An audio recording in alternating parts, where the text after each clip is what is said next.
Welcome to the Libertarian Counterpoint. I'm Richard Fields. On the program today, Philip Larrea, involved in the investment business, and Tyler Kuski, the chairman of the El Dorado Libertarian Party. Welcome to the show. Coming up next week, you've got something going on, got doings up in El Dorado County, right? Yeah, actually, we are hosting a mixer on the 26th. It's going to be on Friday. It's going to be from 6 to 9. We're going to have a couple speakers out, and it's going to be at Steve's Pizza, which is in Elo Hills. It's right off the freeway. If you're coming up from Sacramento, take a right and get into Elo Hills. It'll be right underneath the bridge. Your very first right, the very first plaza right there, and you'll find Steve's Pizza, and that's where we're hosting. And we got Mike Thomas from the State of Jefferson movement is going to give a speech. We have Mike Liddell, a person from Voters Who Organize to Engage. And we have Alex Appleby from Gary Johnson's campaign is going to give a little talk about that. And we're going to be addressing a few other issues and stuff. So come on by if you want some free pizza, and we're going to have a blast. Okay. Now, well, speaking of the Gary Johnson campaign, there's been news in the air concerning the Gary Johnson campaign. August 15th. Last Monday was the big day, the big fundraising day, or at least big online fundraising day. It was $15 to raise $15 $15%. The idea that if you give $15 to get to 15% in the polls on the 15th of August, and with an average donation of what was it, $38, something like that. Average donation of $38. They raised over almost $2 million, and for the month, almost $3 million so far, which is, I think, about 3 times as much as the Johnson campaign raised in total back in 2012. Well, and we know that money matters. I mean, it won't buy the New York Times. It won't buy content in the Wall Street Journal, but it will let him hit those key battleground states where he has a shot to win. And, what he really needs to do is just win 5 or 6 states and hope that the race is close enough between Clinton and Trump that neither of them is an outright winner in the Electoral College. After that, it goes to the House of Representatives, and I would, if it went to the House of Representatives, I would honestly think that Johnson was the favorite. The House of Representatives, only 1 vote per state, largely Republican, who may not like Trump. Yeah, it was 38 states, I think, have Republican delegations. So Hillary is out, for sure, as far as getting a majority. Right. And so it comes down to Trump versus Johnson in the House. And I have a hard time imagining state delegations in a lot of states saying we're going to go for Donald Trump, as opposed to a team of 2 Republican governors that were very successful, particularly successful in highly Democratic states like New Mexico and Massachusetts. And with Trump not being a Republican that Republicans get behind, they think that he's a little more liberal than they like. I could easily see a scenario where if it came down to Trump and a few more missteps on Trump's part, that, if it did come to the Electoral College, that, if it came down to rather the House of Representatives, that I think that Johnson's probably the favorite of the 3.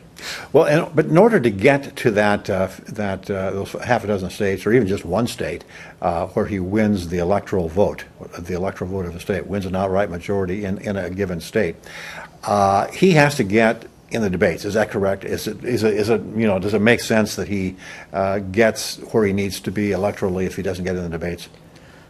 Well, I think that if he gets in the debates, I think that it's going to be a very close race. I think it's going to be, pretty close to 35, 30, 27% between the 3 of them. If he doesn't get in the debates, what I have observed is that we've had a number of these town halls, whether it was CNN, and I believe Fox Business News is going to host one here coming up, second Gary Johnson town hall. They're sort of holding these de facto debates where it's just Johnson and Weld to say, okay, if we can't get all 3 of you on the stage, we're going to put Johnson on the stage and, speak his mind. And, major networks.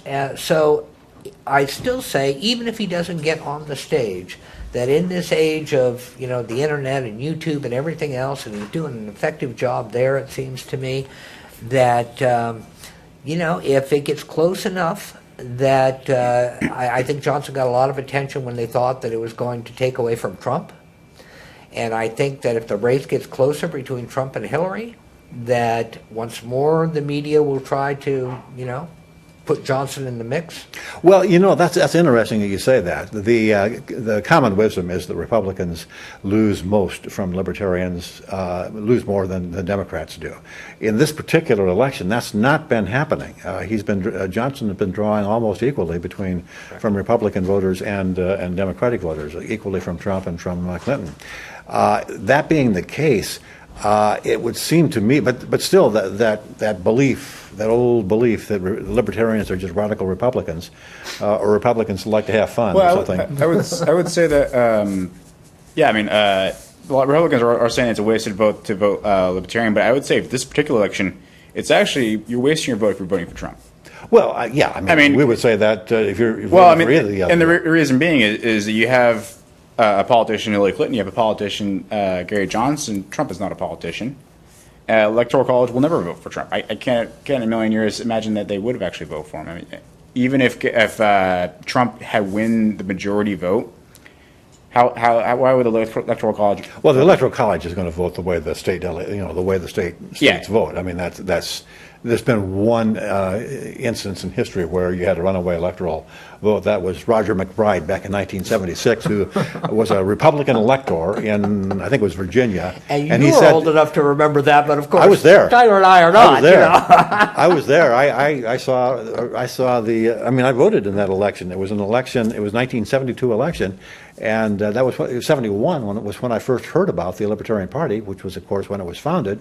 And Roger McBride was the guy that was a Republican elector, couldn't stomach the idea of voting for Richard Nixon. Good for him. So he said, to hell with it, I'm going to vote for this third party that nobody had ever heard of. And he voted for John Hospers and Tony Nathan, the party presidential and vice presidential nominee, respectively. Tony Nathan, therefore, is the first Jewish woman to get an electoral vote. And John Hospers was the first openly gay man to get a vote in the Electoral College. And also the first only gay man to ever announce his presidency for U.S. president. Probably so, yeah. Well, one of the X factors is Jill Stein, because we know that Jill Stein is taking entirely from the Democratic Party. And yes. she polled at 4%, which is a number. It's a little bit misleading though, because she's only going to be on the ballot in maybe half the states at best. No, she'll be in about 45 states. Last time I checked, okay. I just checked actually this morning. A couple more write-ins, but write-ins is, that's not going to help. There's like only, but it's only like about 3 or 4. So she's in a lot more than that. I think we're giving her credit for. There's only 2 states for certain that she will not be in. Okay. In any case, Johnson will be on all 50 ballots. Yeah. She won't. So he's got a lot better chance. And it's also somebody who doesn't think Wi-Fi rots your brain out. So. Well, yeah. I mean, Jill Stein. She's against vaccinations. She's come out against nuclear power. Nuclear power plants are weaponizable somehow or another. I mean, this is somebody who she's a doctor, but you would have a hard time believing that she has any scientific knowledge at all. Given some of the stuff she comes up with. She may get, the really disaffected Bernie voters. Yeah. I mean, that's where her base is going to be. Yeah. However, as Gary Johnson very cogently points out frequently, and to whoever will listen to him, he on I side with agrees with Bernie Sanders 72 or 73% of the time. Right. Of course, it's not on economic issues; it's entirely on foreign policy issues and drug legalization issues and that sort of civil liberties issues. And that's the motivating factor for a number of the Bernie Sanders population. He's never going to get the free college people. He's that's not going to happen.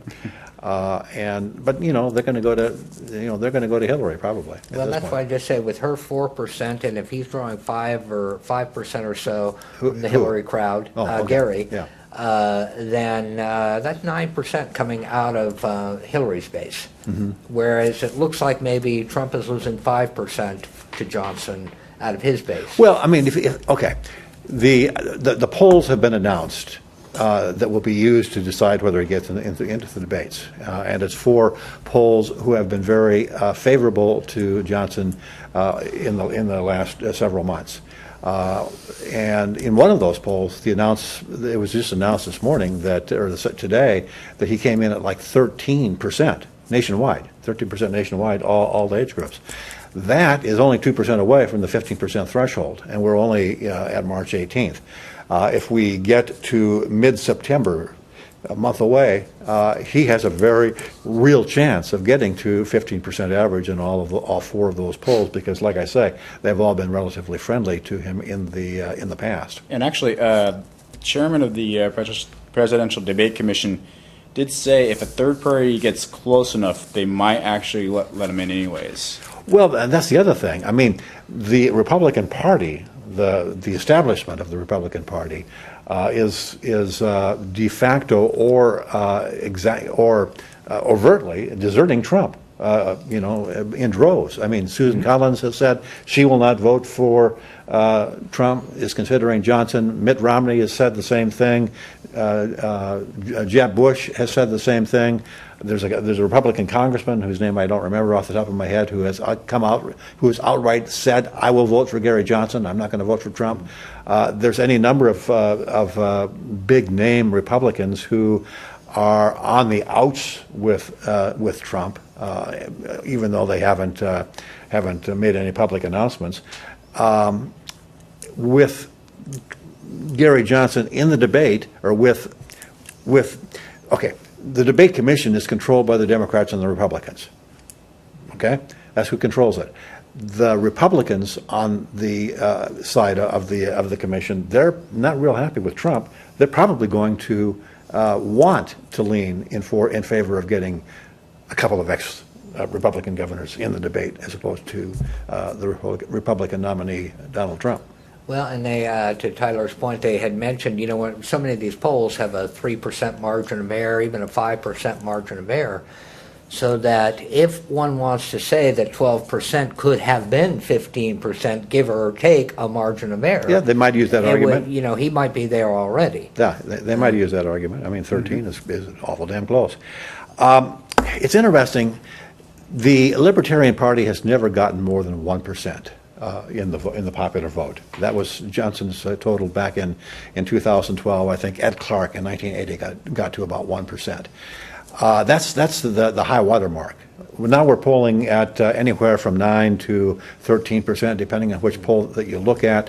This is Ross Perot levels going in, and with the probability that we'll do a lot better as the campaign goes on, and as Hillary continues to implode, and as Trump continues to implode. I mean, Trump just fired his campaign manager and brought in somebody from Breitbart to run his campaign. This does not speak well of the ability of Trump to hire the best people. There are the. But he does. You're fired. Well, he does. You're fired. Yeah, exactly. And there's all kinds of stuff circulating beneath the surface. There's Julian Assange with WikiLeaks, basically promising that he will deliver an H-bomb in October that will destroy Hillary Clinton due to the leaked emails and the various dirt that he has on her from WikiLeaks. I don't know whether he's got anything or not. My guess is he probably does. My guess is he's holding it until October because he knows it'll be a lot more effective in October than it would be if released now. I mean, the Clintons are past masters of saying that's history. Don't pay any attention to that anymore. I mean, they were able to do that for 8 years and get reelected. So that's, I think, why Assange is holding off on releasing a lot of that information. There's also a whole lot of scuttlebutt circulating upon whether or not Hillary Clinton is healthy enough to be president. I mean, there are videos of her needing assistance to get up and down stairs. There's even I don't know how much credibility I would give them. There's even things saying that she has to wear an adult diaper, and I hesitate to mention that. But there are all kinds of issues about whether or not she took a fall and has a mental neurological problem. All kinds of things that would question whether or not she is qualified medically to be president. Those kinds of suspicions and her reluctance to release medical records, that's only going to get worse as the campaign goes on. Well, it looks like the fellow that it was the #1 trending topic today, I believe a doctor named Pinsky. He was kind of a Hollywood doctor. He's on the Entertainment Tonight, whatever they want to talk about, celebrity who's got a drug problem or something like that. But he had evidently, the article came out in the Washington Times, was primarily where all of this came from. Apparently she's got a thyroid problem, and that is known. His complaint was that, one, it's a serious problem, and two, she's being treated in a way that he described as going back to 1950s medicine. So he expressed concern not only about her health, but the health care she is receiving, such that in her instance she has clots, and so there's a threat of stroke always with clots, and she is receiving like 1950s kind of medication for the thyroid and the threat of clots. So the fall and the bang on the head may have been something along the lines of stroke, but in any case, as he said, no matter how you cut it, it's brain damage. So the threat of a stroke, brings us back to Woodrow Wilson, and in the second term, it was Mrs. Woodrow Wilson who was the president of the United States. Are we ready for a third Bill Clinton term? Are the interns ready for a third Bill Clinton term? How's Tim Kaine look to you? This is getting weirder and weirder as the election goes on. One of the reasons I posit that the Johnson and Weld ticket has done as well as it has, part of it is the quality of the opposition, obviously, Trump and Clinton. But part of it is that in the past, libertarians, particularly Harry Brown and Bednarik and some of the other people that we've nominated, have been what I call radical right, radical left libertarians. They have taken the most radical Republican positions, gung-ho pro-gun rights, gung-ho free trade, gung-ho all of the right wing, so to speak, Republican positions, free open immigration, all of that, and then they've combined that with the gung-ho left positions: legalize all drugs, legalize prostitution, legalize pretty much everything on the civil liberties side, and tried to appeal to a public which is pretty much I don't know. I don't think so. Johnson and Weld, on the other hand, are centrists. They have taken a very centrist approach. On drugs, marijuana, okay, the rest of it we're not going to touch. On trade, yeah, they're free trade, but under the TPP, as opposed to talking about it more than that, and also making noises about how you got to watch out for the crony capitalism involved. They're taking positions that on immigration, open immigration, yeah, but not necessarily naturalization. In other words, you can come here and work, get a work permit, but you're not necessarily going to get the vote. So they're taking a really centrist position, it seems to me. Is it the centrist position, the centrist strategy that's working for them, as opposed to the radical left, radical right? Well, I would say that it's maybe not necessarily centrist, but more just mild. I mean, they're trying to behave mild, but I still notice that there is some things that they are not necessarily behaving libertarian on. Well, yeah, the true blue libertarians are pissed off. They're not hard line enough on gun control or on firearm, on Second Amendment. They're supporting TPP, and a lot of libertarians aren't. There's the hardcore libertarians are not real happy, but the voting public is. Yeah. And I'm not saying that this strategy is not going to work, but it is still something to take in consideration that he is not necessarily, and even somebody like Ron Paul wasn't ready to endorse Gary Johnson quite yet. Well, Ron Paul, I think, has familial peace in the family issues. Rand Paul is going to run again in 2020, almost for sure. I think he wants to be welcome at Thanksgiving dinner. What Ron Paul did say is, don't vote for Trump, don't vote for Hillary, vote Libertarian. Yeah. How much closer to an endorsement are you going to get from a Paul? Yeah, I don't think you're going to get any closer than that under the best of circumstances. Well, and it's particularly when they disagree on abortion. When I get the notion of centrist, I almost think about compromising on one's principles. And I think where Johnson is playing this well, as opposed to, perhaps Rand Paul didn't play it as well in the primaries. And certainly real questions of integrity with both Clinton and Trump. So that Johnson at least seems to have the integrity of his own positions.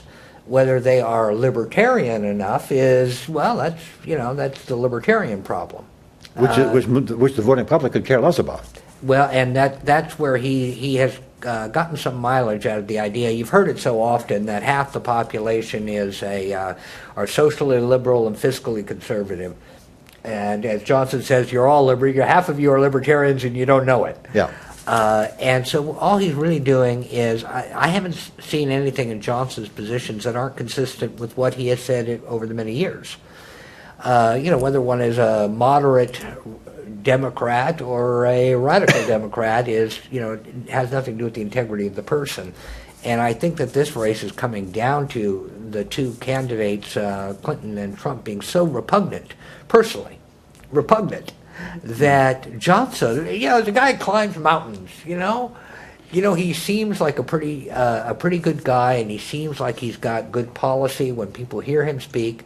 And whether if you drank beer, you'd have a beer with him. Yeah. But he doesn't. So. A pot smoker who can climb Mount Everest, sort of the American with a broken leg. With a broken leg. Yeah. And so I think that's probably not so much is the country ready for libertarianism that they're moving to Johnson, but rather is the country ready for Johnson, who happens to be libertarian. Well said. And the other thing is that he has an engaging personality. You want to like the guy. Mm-hmm. He is fond of saying, "Hey, I just tell the truth. That way I don't get in trouble." Actually, and he does. Funny thing is, actually, when I met him, I actually got in an argument with him. Oh, you did? Yeah, it was not like a serious argument. It was a minor debate. I was still a fan and got a picture taken, but I was with my friend who was working on Rand Paul's campaign, and we got in kind of a minor debate about Rand Paul. So that may have been why he was a little defensive and stuff, because I brought my Rand Paul friend. But this is just right after Rand Paul had dropped out, so it should not have been an issue. But so I will say I did get in a bit of a debate with him, but I still got. Well, what was the debate about? It had something to do with that he was saying that Rand Paul had endorsed Donald Trump. Well, he did. On April Fool's. It was an April Fool's joke. But he's endorsed him since then too. No, he didn't. I thought he had. Well, I don't know. I went and looked online and everything. I couldn't find anywhere where he officially endorsed him. It was only an April Fool's joke. Maybe he did the April Fool's joke so that way if Donald Trump ever comes to him and says, "How come you didn't endorse me?" he could say, "Well, I did on April 1st." But I think that was strategic. But the argument was whether he was really trying to endorse him or trying to get his voters to vote for him or not. Yeah. Okay. Yeah, whatever. Then the other questions, the really fascinating thing to me is the recurring rumor that Trump is going to say, "I think I quit. I drop out. I quit. I'm not going to do this anymore. I'm not getting enough mileage in the polls. I don't want to spend any more money. I don't feel good. I want to go back to my next wife. Whatever. I'm tired of playing the lead role in The Producers and Springtime for Hitler. I'm going to hand it to Hillary and pick up my marbles and go home." How credible, how realistic is the hope, fear that Trump will say, "To heck with it"?